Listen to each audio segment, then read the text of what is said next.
Hello, good morning. We're here in Hyatt Regency. And nandito kami ngayon sa lobby. Kakatapos lang mag-check-in.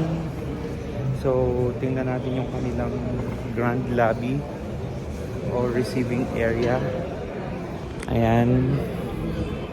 So, here, hinintay pa namin yung check-in time namin, which is 2 o'clock. So ito yung kanilang kitchen. Siguro dito kami magbe-breakfast every day. But because we are checked in a executive floor, we have an access to an executive lounge all day long.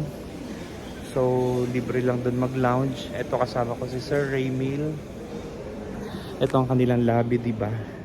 May mga palms. Hindi ko lang alam kung fake ito or totoo. Mukhang totoo naman siya. Ayan. So ito, meron sila ditong ganyan, parang shopping area. Tapos yung kortina nila, ayun parang flag ng Dubai.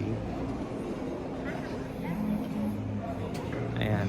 So waiting lang kami dun sa room, mamaya makikita ninyo.